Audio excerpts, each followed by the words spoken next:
पहाड़ की खबरें आप देख रहे हैं अपना उत्तराखंड में। बड़ी खबर से बुलेटिन का आगाज करने जा रहे हैं। सोर्सेज के हवाले से जो जानकारी मिल रही है वो हम आप तक पहुंचा रहे हैं, जिसमें हल्द्वानी हिंसा के मुख्य आरोपी अब्दुल मलिक को लेकर है। पुलिस ने इसको दिल्ली से गिरफ्तार कर लिया है। बड़ी खबर आपको बता रहे हैं। हल्द्वानी में जो गुरुवार को आपने देखा हिंसा भड़की, जिसमें अब्दुल मलिक मुख्य आरोपी मास्टरमाइंड था, उसकी दिल्ली से गिरफ्तारी कर ली गई है।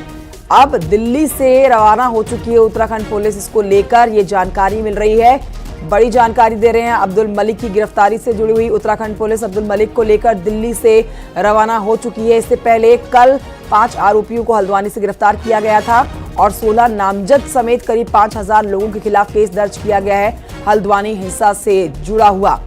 बड़ी जानकारी इस समय गुरुवार को आपने देखा किस तरह से हल्द्वानी में हिंसा भड़काई गई और मुख्यमंत्री पुष्कर सिंह धामी ने भी कहा कि सुनियोजित तरीके से यहां पर पुलिस वालों को निशाना बनाया गया, इस घटनाक्रम को अंजाम दिया गया।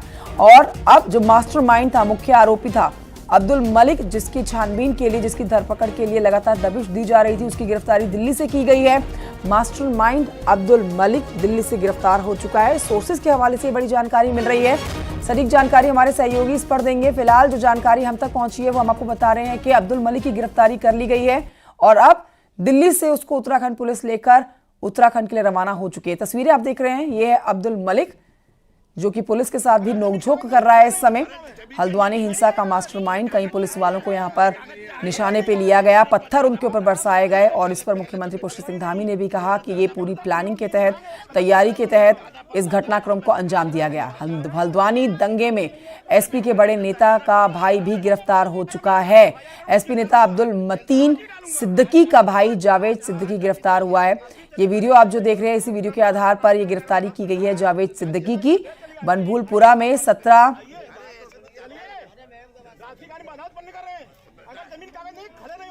तो ये 17 नंबर गली के घर से जावेद की गिरफ्तारी की गई है।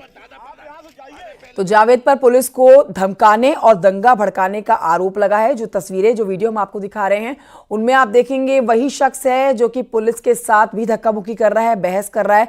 हल्द्वानी दंगे में एसपी के बड़े नेता का ये भाई है जिसे गिरफ्तार किया गया है। अब्दुल मलिक की भी गिरफ्तारी कर ली गई है, ये भी सोर्सेज बता रहे हैं। एसपी के नेता अब्दुल मतीन सिद्दीकी का भाई जावेद सिद्दीकी फिलहाल जो है वो गिरफ्तार कर लिया गया है। ये वीडियो और इसी वीडियो के आधार पर जावेद सिद्दीकी की गिरफ्तारी की गई है। 2 तस्वीरें आपके टेलीविजन स्क्रीन पर और बड़ी जानकारी आपको बता रहे हैं, ग्राफिक्स के जरिए समझिए, साथ ही वीडियो देखिए। इसी वीडियो के आधार पर यह गिरफ्तारी की गई है। शैलेंद्र नेगी और जानकारी के साथ जुड़ गए हैं लाइव हमारे साथ। हल्द्वानी से सीधे रुख करेंगे शैलेंद्र नेगी की तरफ। शैलेंद्र नेगी, ये बड़ी जानकारी है हल्द्वानी हिंसा से जुड़ी हुई। एक तो ये कि अब्दुल मलिक की गिरफ्तारी कर ली गई है, साथ ही एक वीडियो हम दिखा रहे हैं जिसमें जावेद सिद्दीकी की गिरफ्तारी की गई है। दोनों पर जानकारी दीजिए।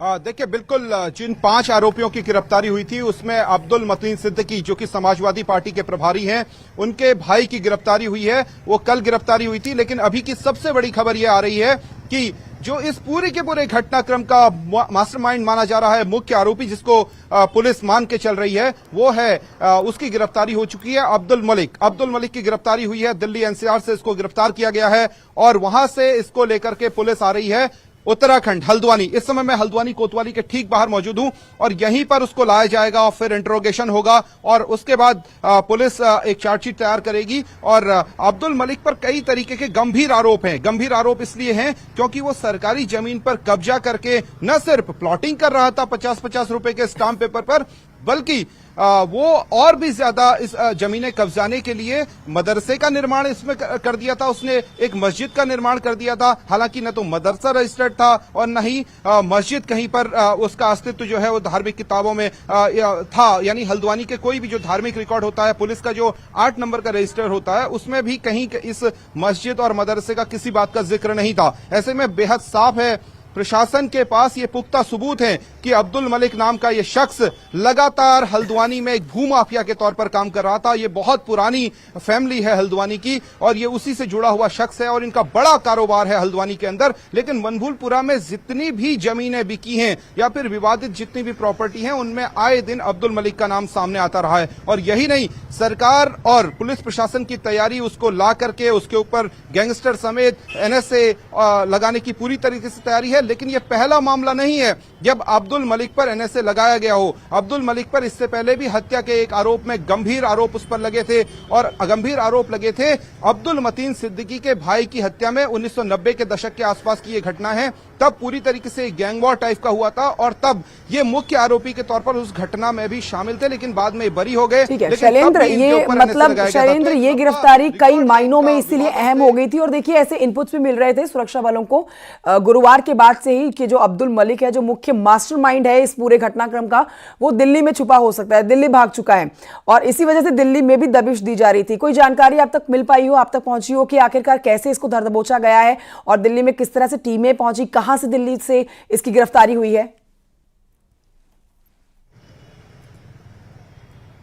देखिए बहुत सारी जानकारियां अभी निकलकर थोड़ा सा आना बाकी है, लेकिन इतना तय है कि जब से ये पूरा का पूरा घटनाक्रम हुआ था अब्दुल मलिक फरार चल रहा था और माना जा रहा है कि वो लीगल रास्ता तलाशना चाहता था, लेकिन पुलिस लगातार उसे रडार पर बनाए हुए थी। लेकिन पुलिस की टीम न सिर्फ दिल्ली बल्कि दिल्ली के आसपास के लगी हुई जो पेरीफेरी एनसीआर का इलाका है वहां पर भी दबिश दे रही थी। उसके साथ ही मुरादाबाद और बरेली में भी दबिश दी जा रही थी जहां पर इसके रिश्तेदार रहते हैं। बताया यह भी जा रहा है कि अब्दुल मलिक का एक घर दिल्ली में भी है, तो वहां पर भी पुलिस टीम ने छापेमारी की थी। अब ये कहां से गिरफ्तारी हुई है इसका कंफर्मेशन थोड़ी ही देर बाद हो जाएगा जब पुलिस टीम अगले 3 से 4 घंटे के भीतर। ठीक है, तो इंतजार अब यही किया जा रहा है कि उत्तराखंड लेकर आया जा रहा है, दिल्ली से गिरफ्तार की गई है अब्दुल मलिक की। एक अपडेट जल्दी से दे दीजिए शैलेंद्र, चूंकि आप इस समय ग्राउंड जीरो पर मौजूद हैं तो आप बेहतर बता सकते हैं कि कई जगहों से कर्फ्यू हटा दिया गया है लेकिन कई जगहों पर अभी भी कर्फ्यू बरकरार है, तो ताजा स्थिति क्या है वहां की? हालात काबू में है? देखिए बिल्कुल हालात काबू में हैं और जो बनभूलपुरा का इलाका है वहां पर कर्फ्यू लगाया गया है और उसके आसपास के इलाके में यानी तिकोनिया से लेकर बनभूलपुरा की अगर मैं इस समय जहां पे खड़ा हूं मैं बताऊं कि इस लेफ्ट हैंड पे एक तरीके से सीधे सीधे इस पूरे लेफ्ट हैंड पे आपको यहां से लेकर के यानी तिकोनिया से लेकर के नीचे बरेली रोड तक आपको लेफ्ट हैंड पे कर्फ्यू और राइट हैंड पे अगर मैं दिखाऊं तो राइट हैंड पे कोतवाली का इलाका है और ये राइट हैंड पे आपको जो है इस इलाके में कहीं कर्फ्यू नजर नहीं आएगा। लेकिन ये जो रोड है ये मेन रोड है, इसको नैनीताल रोड कहा जाता है। अब कर्फ्यू एक तरीके से पूरी तरीके से खुल चुका है इस वाले इलाके में और यहां जनजीवन सामान्य होने लगा है और जो चीजों की सप्लाई थी वो भी सब सामान्य होने लगी है, क्योंकि यहां सबसे बड़ी मंडी है कुमाऊं की, हल्द्वानी, और यहीं से राशन है, सब्जियां हैं, सब चीजों की सप्लाई कुमाऊं के पहाड़ी डिस्ट्रिक्ट में यहीं से होती है, डिस्ट्रीब्यूशन यहीं से होता है। तो इसलिए सब चीजों की अब जो संचालन था और रोडवेज बसों का जो संचालन था वो सुचारू किया गया। लेकिन एक बड़ा अपडेट यह है कि जो काठगोदाम से चलने वाली जो ट्रेनें हैं वो हल्द्वानी स्टेशन पे नहीं रुकेंगी, यानी कोई भी ट्रेन जो काठगोदाम से चलती है वो काठगोदाम आएंगी जरूर, ट्रेनें जाएंगी जरूर यहां से, लेकिन यहां हल्द्वानी स्टेशन पे कोई भी ट्रेन नहीं रुकेगी। ठीक है शैलेंद्र, बहुत शुक्रिया आपका जानकारी की।